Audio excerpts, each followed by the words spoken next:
Hey y'all, welcome back up on here. Today we're checking out a grand tour of offensive places in England. Willey! Willey. Nice.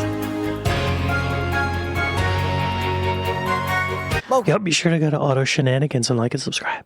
to Bell End. You've seen the title. Today Bell we're End. off on a road trip of around 260 miles to see some places with some very silly names indeed. We start in Bell End, a hamlet found in Worcestershire that's formed around the A491. The origins of Bell End seem to be based around the Bell Manor estate and the Bell End Chapel. They were erected in the 12th century. However, the original manor house was replaced by Bell Hall in 1847, but Bell End Chapel still remains in situ and is now a Grade 1 listed structure. Also in Bell End is the Bell End service station for all of your Bell End servicing needs. Right, that'll do. I've had enough Bell End this morning. For our next location... All your Bell End servicing needs. All right, I've had enough Bell End for this morning. Y'all, I'm surprised. Show me on a map that Bell End could get away with this. There it is, Bell End. Bell End. Look at Bell End, y'all. Look at it. It's nice. It's wide. It's long. Nice. Beautiful Bell End. We're going to be staying in Worcestershire, but to get there we need to jump on the M5 motorway for about 30 miles or so. Our destination is Upton upon Severn to look at a fairly unremarkable residential street.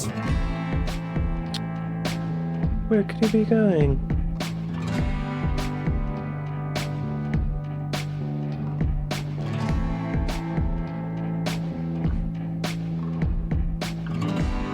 A lot of driving shots in this. I mean, it's called Auto Shenanigans, right? So that kind of makes sense.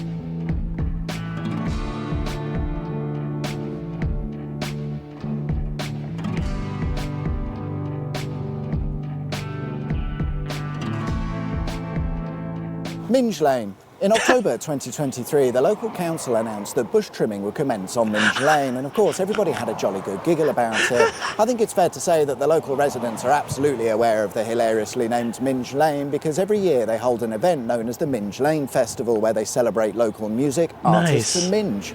I'm on my way now to our next location. That was fast. Wow. Y'all, I just learned what minge meant, I don't know, maybe a year ago, because they say it a lot in the show The In-Betweeners. It's not really a word you hear much in America at all. Which is about 15 miles or so from Minge Lane via some very nice countryside. But before we get there, I thought we'd take a quick detour to look at something that doesn't have a silly place name, but it is very interesting.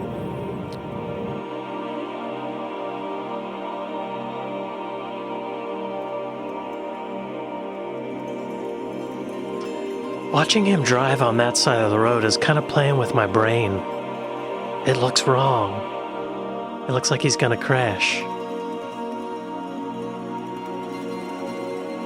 Like, whoa, you're on the wrong side of the road. Oh, that's so weird.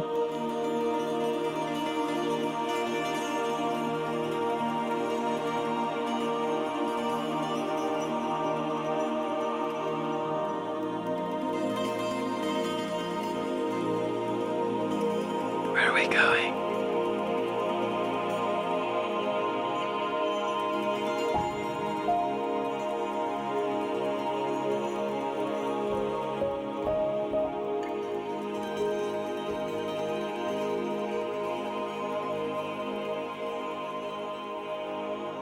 We are arrived, and this is Throckmorton Airfield. It was built during World War II and in its later years was home to the Vulcan and Valiant bombers. Today, no flying goes on at the site, but the airfield lives on because it's still in use by several businesses.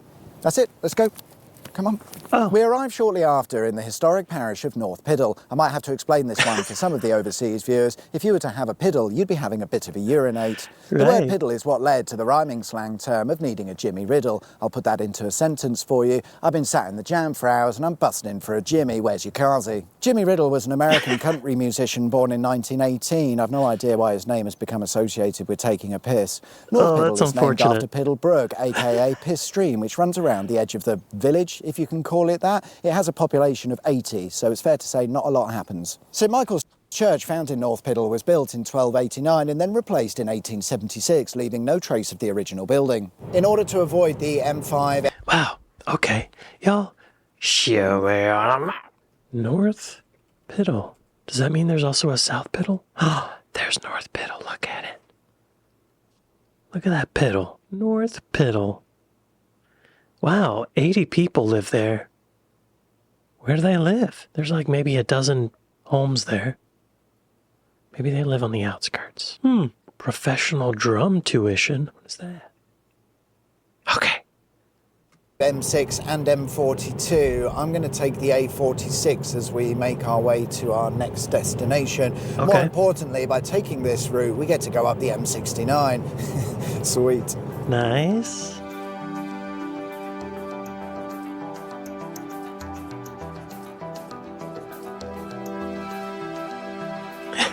You're going the wrong way. That's so strange to see.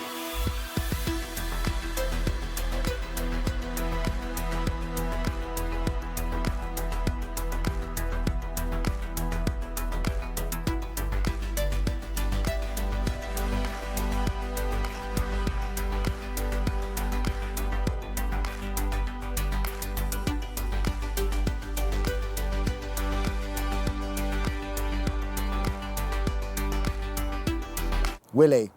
Yes, it's the village of Willey, found to the north of Rugby in Warwickshire. According to the reliable Wikipedia, the name is derived from the Old English word weo, which means temple or holy place. Therefore, Willey is a holy place where you'd have once found a temple or a shrine. The only temple in the village these days is the old unused pub, which apparently in the 1970s was renamed to the Sarah Mansfield pub in memory of the landlord's grandmother. She really loved Willey. Alongside Willey used to run the Midland Counties Railway, Willey. but sadly no Willey station was ever built. But Willey did get a railway tunnel. It's known as the Gills Corner Railway Tunnel, and its northern portal can be found on the south side of Willey. The railway opened in 1840, connecting Rugby and Leicester, but like all useful pieces of railway, it was closed in the 1960s and then removed. However, in 2019, an organisation known as Campaign for Better Transport released a report suggesting that this railway should be reopened. I don't think anything has come of it. Okay, here's the situation, because it hasn't quite gone to plan. Having spent ages fighting through the bushes to get to the northern portal of the tunnel, I then discovered that it's been filled in and there's nothing left to see. Doesn't look like you're supposed to be I wanted to show you guys there. some old railway tunnels, so I jumped in the car,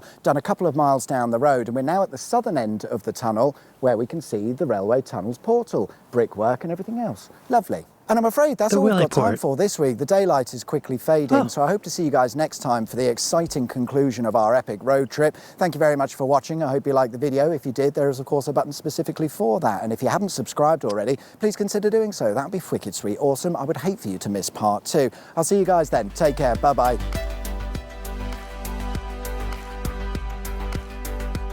I'm gonna like. I just pushed the like button.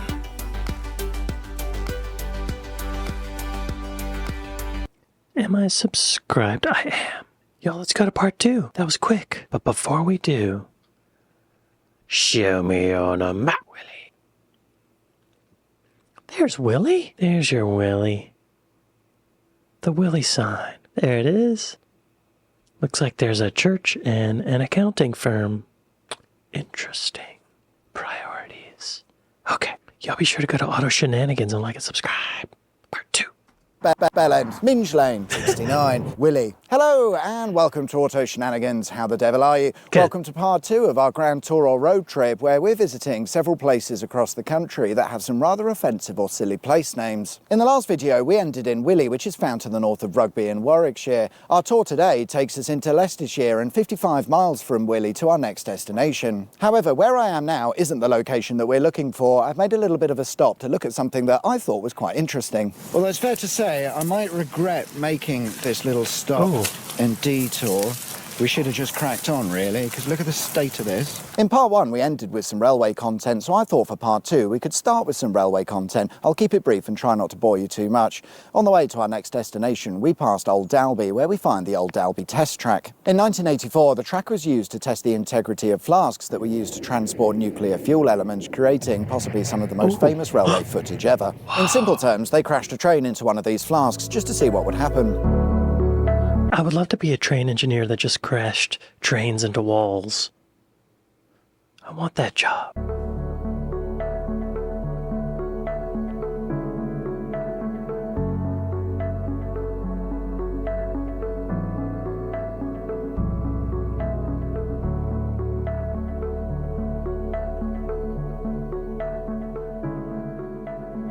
Leaving Leicestershire behind, we head into Lincolnshire where we find our next stop. Welcome to Bitchfield. Bitchfield village is sort of made up of two halves. You've got the main Bitchfield and then Lower Bitchfield, which is accessed via Dark Lane, like a couple of bitches. Bitchfield can trace its roots as far back as the medieval times, and to the south of Bitchfield is what's known as the Campfield Earthworks. At first glance, it's just a patch of land, but this land is not naturally formed, which suggests a settlement here, most likely dating back to the medieval era. If that's the case, and it seems very likely that it is, Bitchfield would have once been a much larger village that over the years has reduced in size. Apparently there's a storm coming today. 45-mile-an-hour gusts. Before we head off to our next destination, I wanted to make a quick detour because a few miles to the east of Bitchfield is the former RAF Folkingham. During World War II, Lincolnshire was littered with airfields totalling around 50 across the county, but I think the history of RAF Folkingham is a little bit more interesting post-war. During the late 40s, early 50s, a company called British Racing Motors, or BRM, would use the runway for vehicle and engine testing. Their first engine was to be used in F1, and it was a 1.5-litre supercharged V16 engine capable of producing 600 horsepower at 12,000 RPM.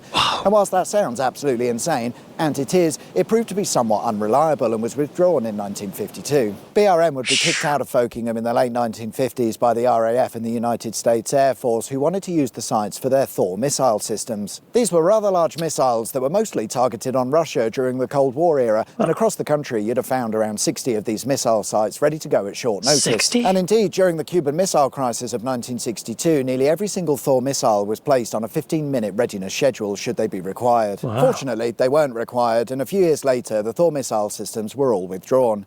Today, the launch sites remain in situ because it's not economically viable to demolish and remove what's left of them. Right, I'm back in the car for the... Okay.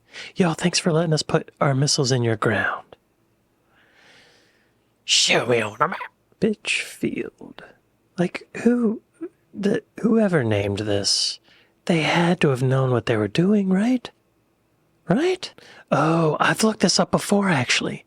Bitchfield is mentioned in the Doomsday Book as Billsfelt. Both Bitchfield and Lower Bitchfield are sometimes described as shrunken rather than deserted medieval villages. Right. I remember that. Billetsville. Okay. Where's that exactly? Okay, right. Okay, yes. Okay, Bitchfield. Final leg of the tour, if you will. It's the longest at 95 miles, and we're heading up north. To get there, I'm going to use the A15, which is arguably the UK's longest, straightest road. Sadly, it's got speed cameras along its length.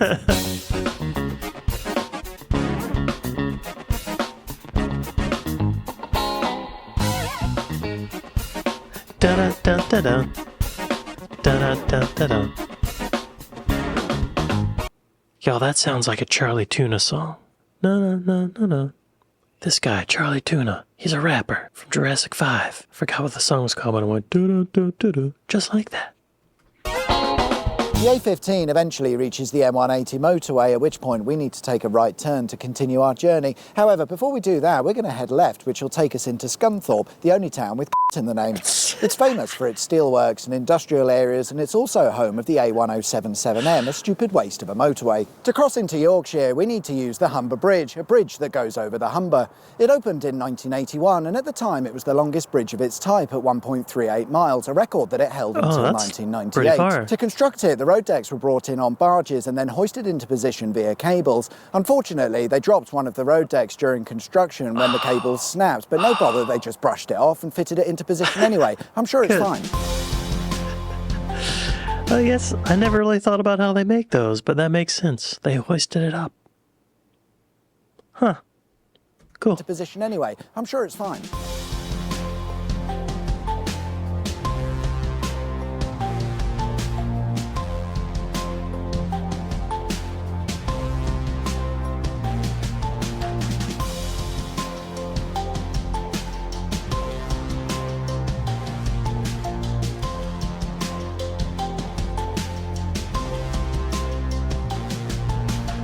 20 or so miles later, and we arrive at the last destination of our tour, Wetwang.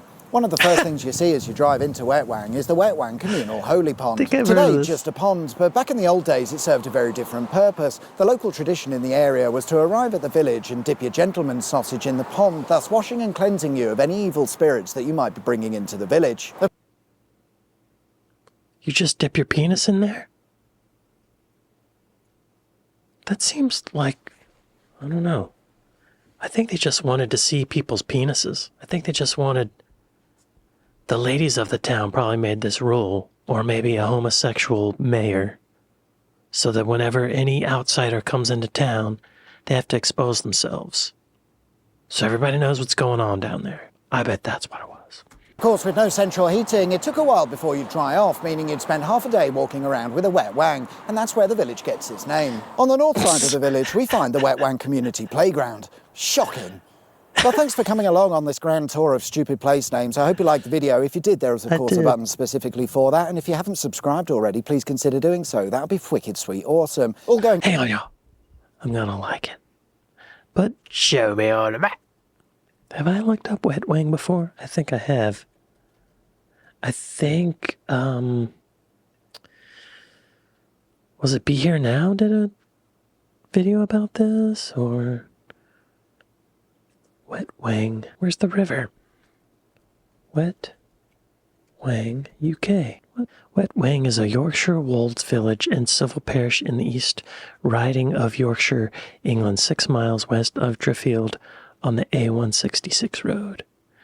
There are 2 interpretations of the name. One is from the Old Norse Vetvanger, or field for the trial of a legal action.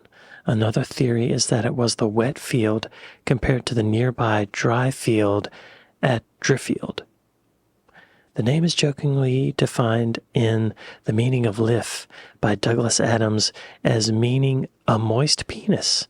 In some varieties of English, wang or hwang is a slang term for penis. Thank you for that, Wikipedia. The name Wetwang has frequently been noted on lists of unusual place names. The village is known for its Iron Age chariot burial cemetery at Wetwang Slack. And it has been speculated that the unlocated Romano-British town of Delgovicea may have been at what is now Wetwang. Before the Norman conquest, Eldrage held Wetwang, and it was worth £4 per year in rent. The village is mentioned twice in the Domesday Book of 1086 as Wetwang.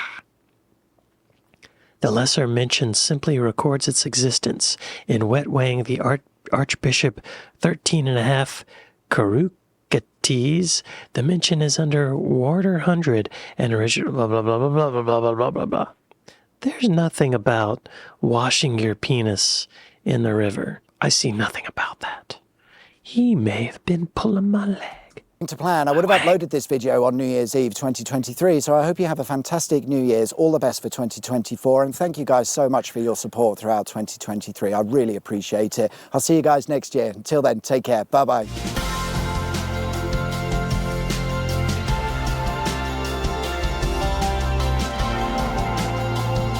Y'all be sure to go to Auto Shenanigans and like and subscribe.